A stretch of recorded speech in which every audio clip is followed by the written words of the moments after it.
जय जय श्री हरिवंश चंद्र उद्धित सदा द्विज कुल कुमुद प्रकाश विपुल सुख संपदा। कैसे हु पापी क्यों न होए श्री हरिवंश नाम जो ले।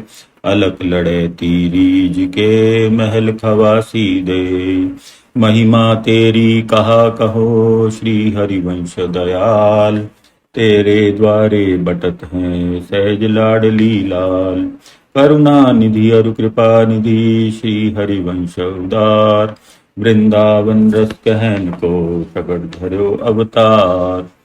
हेमंत ऋतु अपने यौवन पर थी, किंतु श्री व्यास जी अब वृद्धावस्था के कारण अशक्तता अनुभव करने लगे थे। रात्रि हो आई थी। अभी अभी संध्या आरती करके व्यास जी अपने कक्ष में पर्यंक पर आ बैठे हैं। सर्दी कुछ अधिक ही कष्ट देने लगी है इन दिनों। कक्ष के मध्य भाग में दहकती हुई अंगीठी रखी है।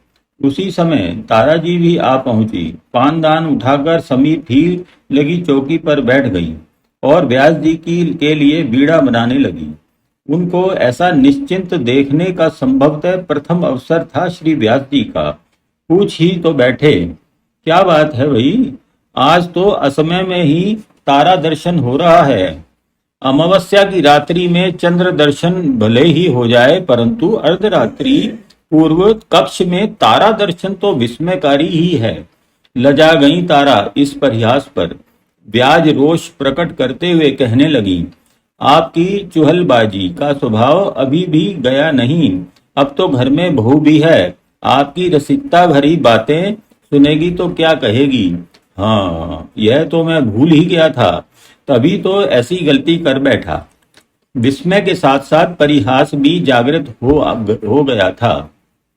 व्यास जी पुनः मुस्कुराते हुए कहने लगे, किंतु यह तो बताओ, आज शयन भोग से पूर्व ही कैसे चली आई कक्ष में? क्या युवावस्था की पुनरावृत्ति हो रही है, जो इस वृद्ध व्यास पर इतना स्नेह उमड़ आया कि व्यालु से पूर्व ही कक्ष में पान सेवा की स्मृति आ गई? झुंझला उठी तारा जी।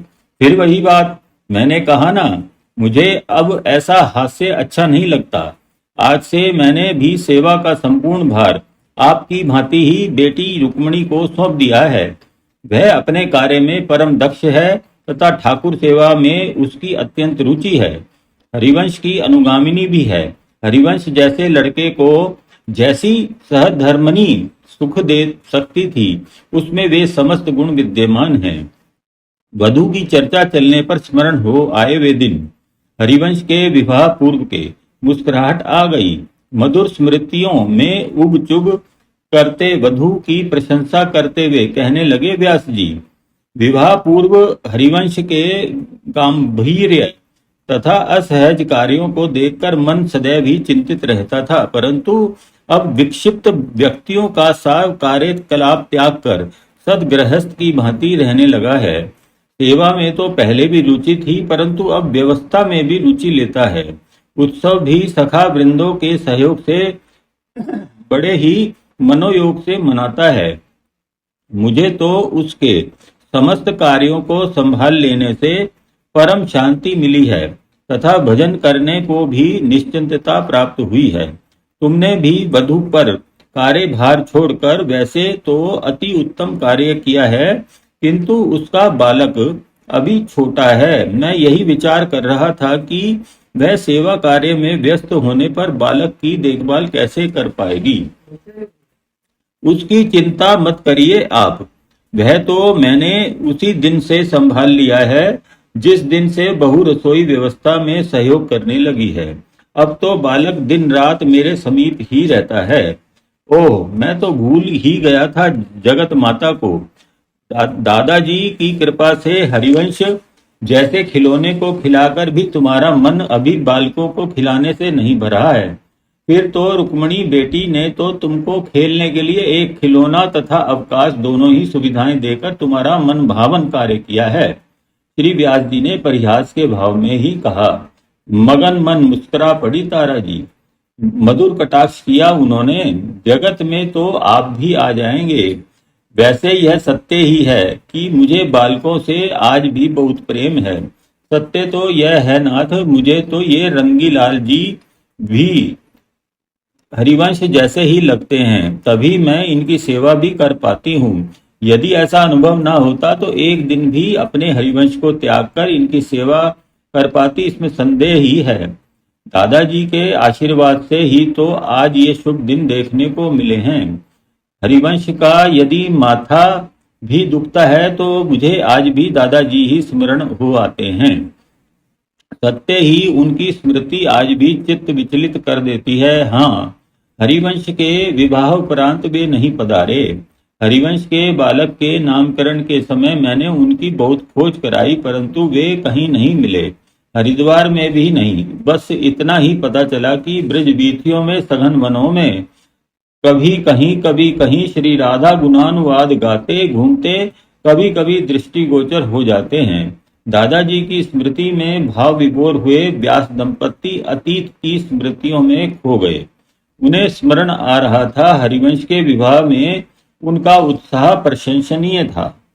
गोधूली की लग्न में विवाह कार्य संपन्न करा के जब वे जाने लगे तो जहां मैंने उनसे विदाई तक रुकने का आग्रह किया, वहीं पंडित जी व कन्या पक्ष की ओर से अनेक वयोवृद्ध उनके चरणों को अपने प्रेमाश्रुओं से प्रक्षालित करते हुए उनसे अपने अपने घरों को और उनकी चरण धूलि से पावन करने की प्रार्थना करने लगे थे। नवीनता के इस समान कोमल हृदय दादाजी किसी को दुखी तो देख ही नहीं सकते थे। दीनता मृदुता द्वारा ऐसा विनम्र आग्रह देख दादाजी ने उनका प्रस्ताव स्वीकार कर लिया और तब सभी ने प्रतिदिन हरिवंश और संपूर्ण बारात सहित निमंत्रण देने का क्रम बना लिया। प्रेम रज्जू में बंधे विवश दादाजी कुछ कहने अथवा करने में असमर्थ से हो रहे थे।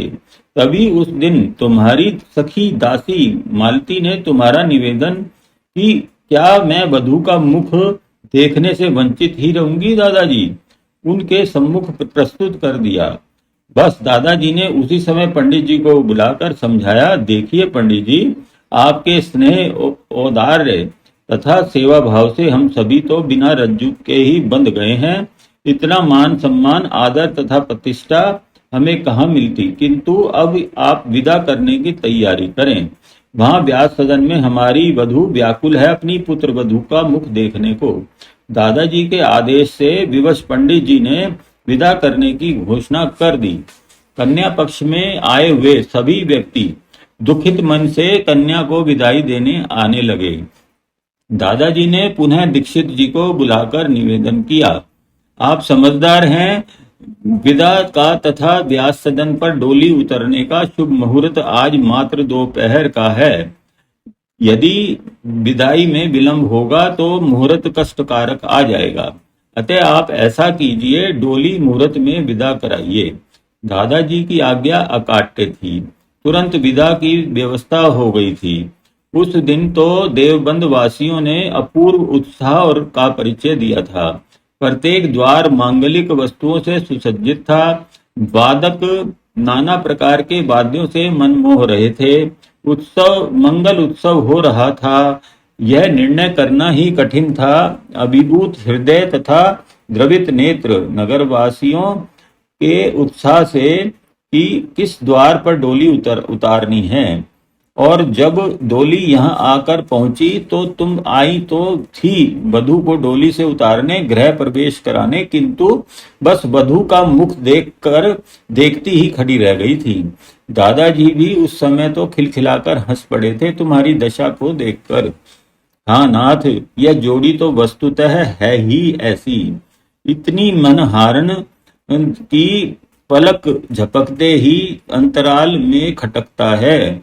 उस दिन की तो स्मृति आने मात्र से ही लज्जा की लालिमा आज भी छा गई थी ताराजी के मुख पर। यदि आप ना टोकते तो ना जाने कितने समय तक मैं बाह्य ज्ञान शून्य बस इन्हें ही निहारती रहती। दादाजी तो तुम्हारे वात्सल्य भाव की प्रशंसा करते अघा ही नहीं रहे थे, जिससे मुझे बड़ा संकोच लग रहा था। तभी अवसर पाकर मैंने तुम्हें टोक दिया था। भाव विभोर हो गए थे वृद्ध दंपत्ति। अब तो हम लोग अपने कर्तव्य से मुक्त हो गए हैं। हरिवंश के बाल सखाओं का भी विवाह हो चुका है। हरिवंश भी दादाजी के आशीर्वाद से विद्याविद, ज्योतिष तथा संपूर्ण शास्त्रों में निपुण होकर उनका सार तत्व भली भांति समझकर अपना कर्तव्य भली भांति निर्वहन कर रहा है। लेकिन मुझे एक ही चिंता है, इसके ये साथी जो सदैव इसके ही समीप रहे आते हैं, अपना जीवन यापन किस भांति करेंगे? इनकी गृहस्थी का पालन कैसे होगा? कभी कभी यह विचार मेरे हृदय को विचलित कर देता है। मैंने तुमको जगत माता की उपाधि ठीक ही तो दी थी। अरे ममतामयी, जिसकी तुमको चिंता है उसकी चिंता क्या जगत नियंता सृजनहार की भी जो चिंता करती है उन करुणामयी स्वामिनी जी को नहीं होगी, जिनकी सेवा में वे दिन रात लगे रहते हैं। श्री स्वामिनी जी तो अहेतु की कृपा करने वाली हैं। सभी उत्सवों का आयोजन कितनी भव्यता और भाव से करते हैं कि संपूर्ण देवबंद दर्शनों के लिए इसी ओर उमड़ पड़ता है। देवबंद ही क्या, दूर दूर तक के व्यक्ति वर्ष भर प्रतीक्षारत रहते हैं इन उत्सवों की अपूर्व झांकी करने को। ये चारों तो बचपन से ही जैसा कि तुम ही जानती ही हो, हरिवंश के अभिन्न अंग बने हुए हैं। मंत्र प्राप्ति के पश्चात हरिवंश ने सर्वप्रथम इन्हीं को तो प्रदान किया था यह मंत्र रत्न। वे ही श्री स्वामिनी जी इनकी गृहस्थी की कुशल क्षेम की चिंता भी करेंगी। श्री व्यास जी भाव विवल हो गए थे झांकियों की चर्चा करने में। आप सत्य कह रहे हैं नाथ, ठाकुर जी की सेवा का तो व्यसन जैसा है इन सबको। हरिवंश की श्रृंगार में रुचि तो बचपन से ही थी, परंतु अब तो ऐसा सुंदर श्रृंगार धारण कराता है कि ठाकुर जी के में नेत्र ही अटक जाते हैं। सम्मुख से हटने की जी नहीं चाहता। आजकल तो श्रृंगार आरती के पश्चात कुछ गाने भी लगा है, बड़े मधुर स्वर में गाता है। यद्यपि मैं समझ नहीं पाती, फिर भी सुनने में बड़ा आनंद आता है। इसमें हरिवंश के मधुर सुरीले कंठ की बात तो है ही, उन श्लोकों की भी है विशेषता जो मुग्ध कर देते हैं। मंत्र किलित की भांति मनोमनस्तिष्क स्तब्ध हो जाता है। दादाजी ने जो लिखे थे ना, उन्हीं श्लोकों का सस्वर पाठ करता है वह। वैसे भारती में भी कभी कभी अपने रचे पदों का गान करता रहता है। यही कारण है कि श्रृंगार आरती के पश्चात सभी कैसे शांत चित्त से श्रवण करते रहते हैं उन श्री राधा सुधानिधि के श्लोकों तथा पदों को। दादाजी ने कब लिखा था यह ग्रंथ? इसमें क्या लिखा हुआ है? किसी दिन मुझे भी तो समझा दीजिए। यूं सुनती तो मैं भी प्रतिदिन ही हूँ, किंतु समझ में आने पर आनंद द्विगुणित हो जाएगा।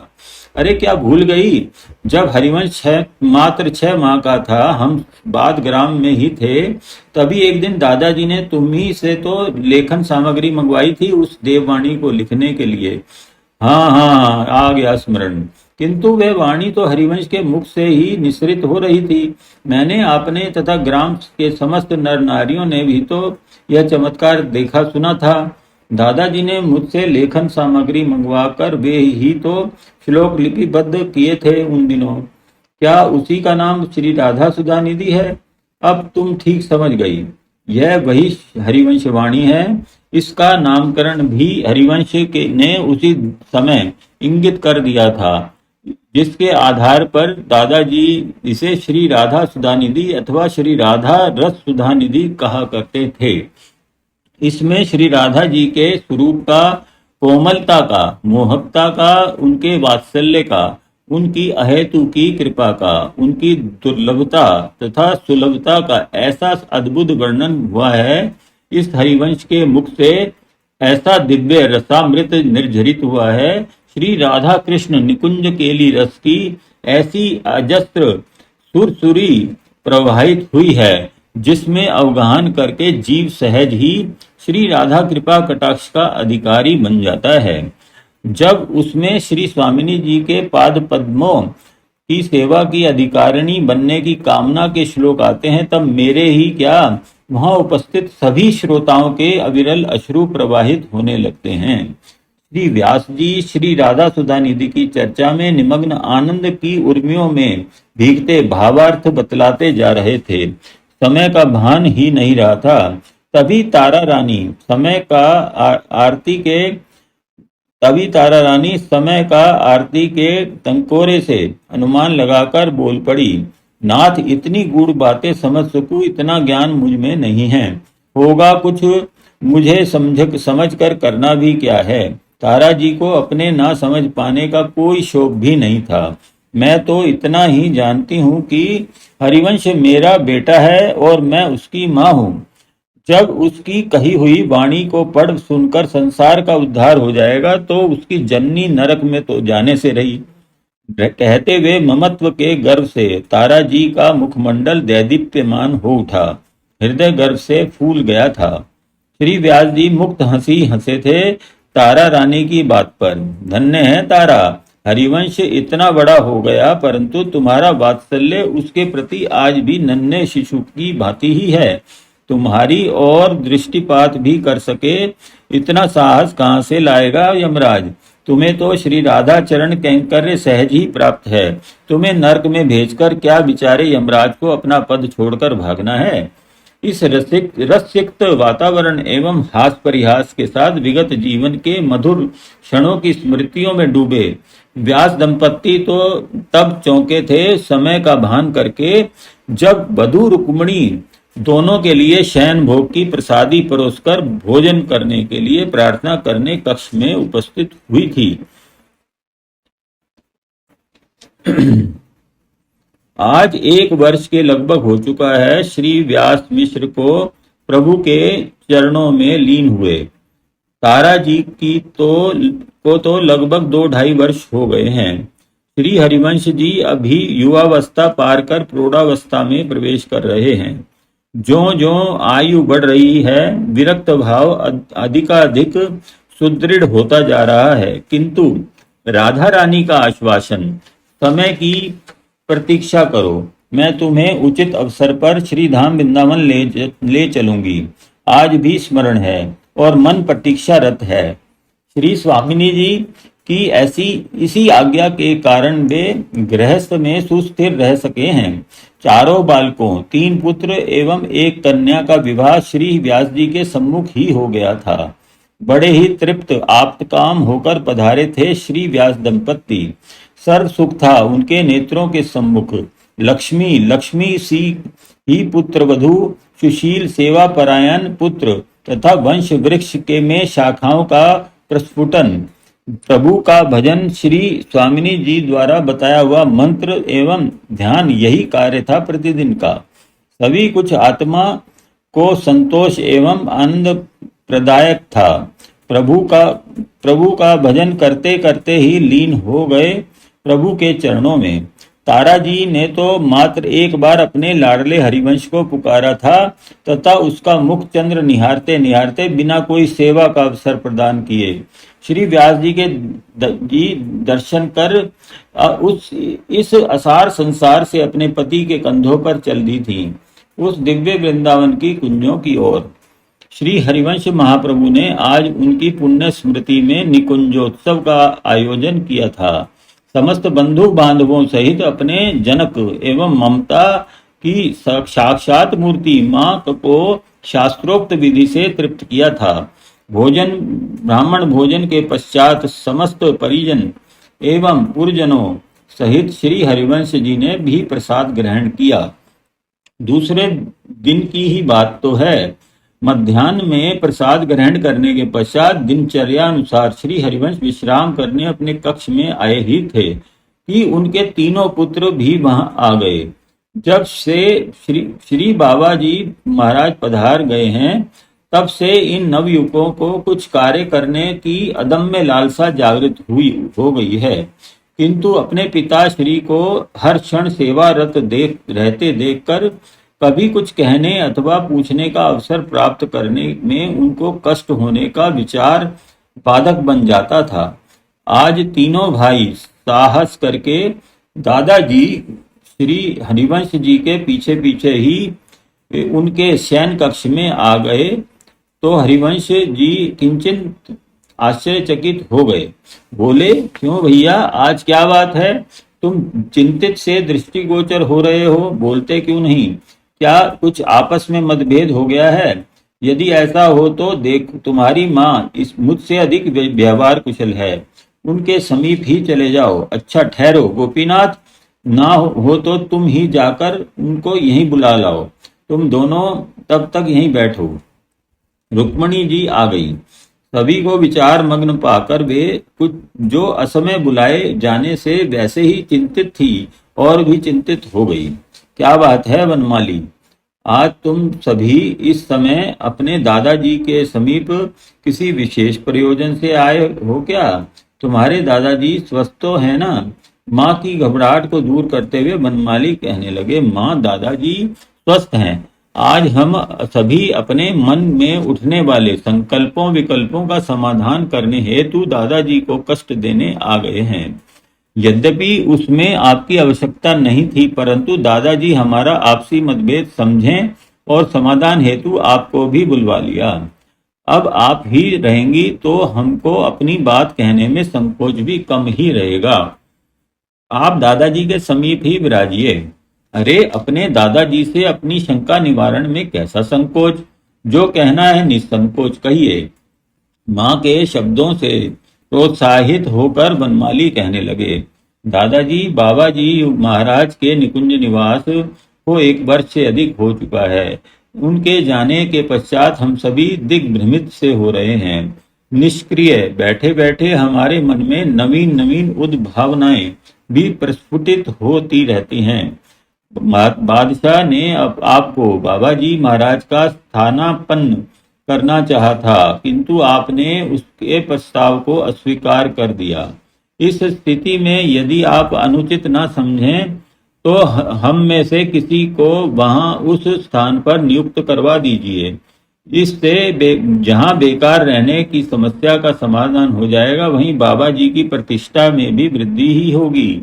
एकांत में तो कई बार ऐसी भी प्रबल इच्छा होती है कि मैं भी बड़े बाबा जी श्री नरसिंह आश्रम जी की भांति कहीं घोर वन में जाकर तप करने लगूं, परंतु उसके लिए भी आपका मार्ग निर्देश तथा आज्ञा तो अनिवार्य है ही।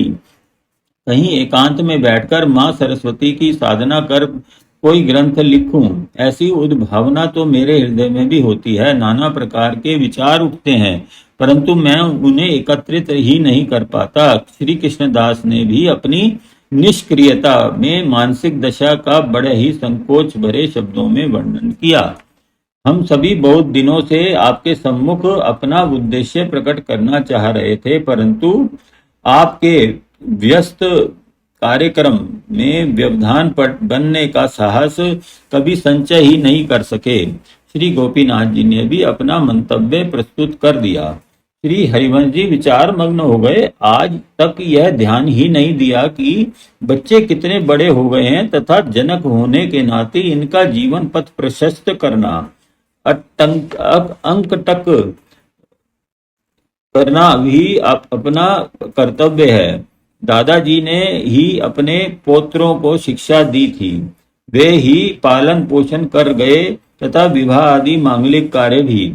अपना संपूर्ण ज्ञान भंडार अपने पोत्रों को वितरित करके वे अत्यंत संतुष्ट थे। श्री हित हरिवंश जी को तो आज प्रथम बार अनुभव हुआ अपने पिता होने के कर्तव्य का, गृहस्थी की आवश्यकताओं का और जीवन की समस्याओं का। दादाजी के रहने तक क्या, आज तक भी कभी यह जानने का प्रयत्न ही नहीं किया कि आय का स्रोत क्या है, व्यय कितना है, कहाँ से होता है।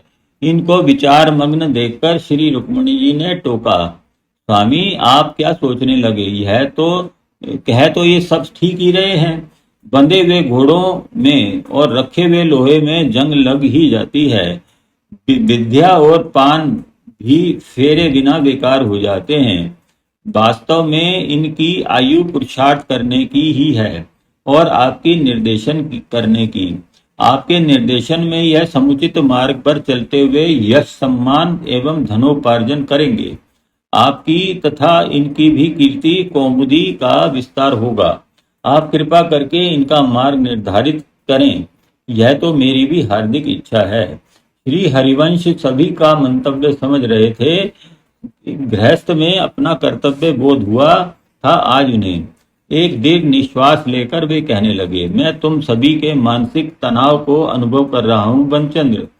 मेरी वस्तुतः यह भूल ही रही कि मैं सदैव ही इस ओर से उदासीन रहा, किंतु अब जो भी हो चुका उसको छोड़कर आगामी एवं वर्तमान समस्याओं पर विचार करना ही श्रेयस्कर है। राज ज्योतिषी वाला तुम्हारा प्रस्ताव यद्यपि सुंदर तथा आकर्षक भी है, किंतु भैया दादाजी ने भी तो कुछ विषम परिस्थितियों में ही इस सम्मानित पद को अपनी शर्तों पर ही मानने तथा स्वीकार किया था, अन्यथा वे भी स्वीकार न करते। यद्यपि बादशाह ने मेरे अस्वीकार कर देने पर भी दादाजी की गरिमा के अनुकूल बहुत बड़ी जागीर देकर हमें सम्मानित किया है, किंतु फिर भी श्री राधा चरणानुरागी होने के पश्चात श्री स्वामिनी जी के अतिरिक्त किसी अन्य का कैंकर्य तुम भी स्वीकार करो, यह कम से कम मुझे तो प्रिय नहीं लगता। फिर हमको क्या करनी है? उत्सुकतावश एक साथ ही सब बोल पड़े। वही बता रहा हूँ। अत्यंत गंभीर स्वर हो गया था श्री हरिवंश जी का। यदि तुम मात्र अर्थोपार्जन करना ही चाहते हो तो तुम सभी विद्वान हो। ज्योतिष शास्त्र एवं अन्य पांडित्य कृत्यों में दादाजी ने तुम सभी को निपुण कर दिया है, अतः अपने परंपरागत मिश्र वंश के अनुकूल पांडित्य कर्म करो। अन्यथा एक और भी कार्य है जो अपने से तो संबंध रखता ही है, परोपकार से विशेष संबंध रखता है। सर्वभूत हिते रतः का भाव हृदय में धारण कर जो प्राप्त हो उससे ही अपना जीवन यापन करो, गृहस्थ का पालन करो। सभी बड़ी गंभीरता पूर्वक श्री हरिवंश जी के वचनों को श्रवण कर रहे थे। आज संभवतः प्रथम बार ही वे इनसे इतना संभाषण कर रहे थे। अपने पिता पर अत्यंत श्रद्धा रखने वाले तीनों पुत्र बड़े ही मनोयोग से उनकी बातें सुन रहे थे। वे अपने बाबा जी से बहुधा सुना करते थे कि तुम्हारा पिता सामान्य व्यक्ति नहीं अपितु देवी शक्ति संपन्न कोई महान विभूति है। यह तो इस संतप्त संसार को शांति देने आया है। श्री जी का परम लाडला है। यह तुम्हारा तो सौभाग्य है बेटा जो तुम इसको पिता कहने के अधिकारी हुए हो। उनको एकाग्रचित अपनी बात सुनते देख श्री हरिवंश जी उन्हें कहने लगे, तुम्हें पता ही है मैं तुम्हें वह मंत्र प्रदान भी कर चुका हूँ जो श्री स्वामिनी जी ने अहेतु की कृपा करके मुझे प्रदान किया था। संसार के असंख्य संतप्त प्राणियों को शांति पहुंचाने की यह मंत्र अचूक औषधि है। मैं अकेला इतने अल्प समय में इतने प्राणियों से मिल नहीं सकता और अब अधिक दिनों तक श्री स्वामिनी जी से विलग रह नहीं सकता। इसलिए मैं चाहता हूं कि यदि तुम तप करना चाहते हो तो इस मंत्र राज का जप करते हुए श्री किशोरी जी की युगल झांकी का ध्यान करो। यदि ऐसा करते हुए श्रद्धा सहित कोई संतप्त प्राणी अपने कष्ट निवारण के लिए उपाय पूछे तो उसे यह मंत्र प्रदान कर शिक्षा एवं दीक्षा दो, क्योंकि शिक्षा बिना दीक्षा अधूरी है। बिना वस्त्र की नारी यदि संपूर्ण तन आभूषणों से आवृत कर लेने पर भी अशोभनीय लगती है। शिक्षा वस्त्र है तथा दीक्षा आभूषण। यदि तुम अपना जप सतत करते हुए देशाटन करो तो अति उत्तम होगा। जो मंत्र ना चाहे उसका भी कष्ट यदि यह संतप्त प्राणी तुम्हारे समीप आए तो अपने जप का अंशदान संकल्पित कर उसको का कष्ट निवारण करो। वह स्वयं ही श्री स्वामिनी जी का शरणागत हो जाएगा। जीव मात्र के प्रति हित की भावना रखते हुए दुखियों का कल्याण करो। कृष्ण तुम भी इसी का जप करो। तुम्हारे बिखरे हुए भाव विचार स्वतः ही एकाग्र होने लगेंगे। तुम विचार कर ही रहे होगे कि दुखी जीवों को कहाँ खोजते फिरोगे, परंतु आदि से ही प्रकृति का विधान है कि पिपासा कुल जीव जल स्रोत को स्वतः ही खोज लेता है। आज स्थिति यह है कि जिज्ञासुओं तथा पीड़ितों की उपदेष्टा और उद्धारक मिलता ही नहीं। मात्र भ्रमित करने वाले या असाध्य साधन जो गृहस्थ जीवन में असंभव प्राय हैं, बताकर अपनी सिद्धियों उपलब्धियों द्वारा चमत्कृत कर दुखियों को स्वामिनी चरणार विंद से दूर और दूर करने वाले ही मिल रहे हैं। इसीलिए जीव किंग कर्तव्य विमूढ़ हुआ छटपटा रहा है। तुम सभी उनका उद्धार करो बेटा। बहुत भावुक हो गए थे श्री हित हरिवंश। उनकी आवाज ऐसी प्रतीत हो रही थी मानो किसी गंभीर कूप में से प्रतिध्वनि आ रही हो। उनकी स्थिति बाह्य ज्ञान शून्य जैसी प्रतीत हो रही थी। तेज से उनका मुखारविंद प्रखर प्रभाकर सा प्रदीप्त हो रहा था। श्री वनचंद्र जी उनके दिव्य स्वरूप के दर्शन कर भाइयों सहित चरणों में साष्टांग प्रणत हो गए। इस चिन्मय चमकती हुई दिव्य देह का दर्शन कर उन सभी को रोमांच हो आया था। संभवतः आज प्रथम बार जीवन में बेटा का महत्वपूर्ण संबोधन श्री हरिवंश जी से प्राप्त कर रोम रोम पुलकित हो गया था। श्री हरिवंश जी के मुखारविंद से आदेश उपदेश ऐसा प्रतीत हो रहा था मानो स्वयं स्वामिनी जी उनके माध्यम से मार्गदर्शन करा रही हैं। भाव समाधि ना जाने कब तक लगी रहती यदि श्री रुक्मणी जी उनके चरण पकड़कर प्रार्थना न करती, नाथ क्या सभी को भ्रमण हेतु भेज देंगे? क्या आपको सेवा में कोई नहीं रहेगा? रुक्मणी जी की वाणी सुनकर स्पर्श पाकर चैतन्य हुए हरिवंश, नहीं नहीं, इनमें जिसे यहाँ रहकर नाम जप करना हो, सेवा करनी हो, वो यहाँ रहे। वैसे तुम ठीक ही कह रही हो रुक्मणी, इधर आजकल मैं भी ऐसा अनुभव करने लगा हूँ कि मुझसे सेवा में भूल हो रही है। श्रृंगार में भी कभी कभी बहुत अधिक समय संभवतः भाव में डूब जाने के कारण लग जाता है। कुछ आयु का भी प्रभाव है। श्री कृष्णदास जी शीघ्रता पूर्वक बहुत ही विनम्र स्वर में प्रार्थना करने लगे, दादाजी, भैया गोपीनाथ जी तो अक्सर ही आपके साथ श्री रंगीलाल जी की सेवा में सहयोग करते रहते हैं, परंतु मेरी अभिलाषा है कि मैं आपके चरणाश्रित रहकर कुछ दिन श्री ठाकुर जी की सेवा करने का सौभाग्य प्राप्त करूं। साथ ही प्रभु आधार बिंदों में बैठकर आपकी आज्ञा अनुसार मंत्र जप करने से मेरे बिखरे हुए भाव भी संभव है एकत्रित होकर कोई स्वरूप ग्रहण कर सकें। अतः यह अवसर आप मुझे प्रदान करें। जैसी तुम्हारी इच्छा। यदि तुम सबका समाधान हो गया हो तो अब मैं भी थोड़ी देर विश्राम कर लूं, फिर श्री जी की सेवा में जाने का समय हो जाएगा। जो भी करने का विचार करो वह शीघ्र करना। श्री स्वामिनी जी तुम पर सदैव अनुकूल ही रहेंगी। उनका वरद हस्त सदैव अपने मस्तक पर अनुभव करते रहना। शुभस्य शीघ्रम। हम कल ही आपके आदेशानुसार यात्रा का श्री गणेश करेंगे दादाजी। माता रुक्मणी सहित सभी कक्ष से बाहर आ गए थे। सभी संतुष्ट एवं प्रसन्न थे।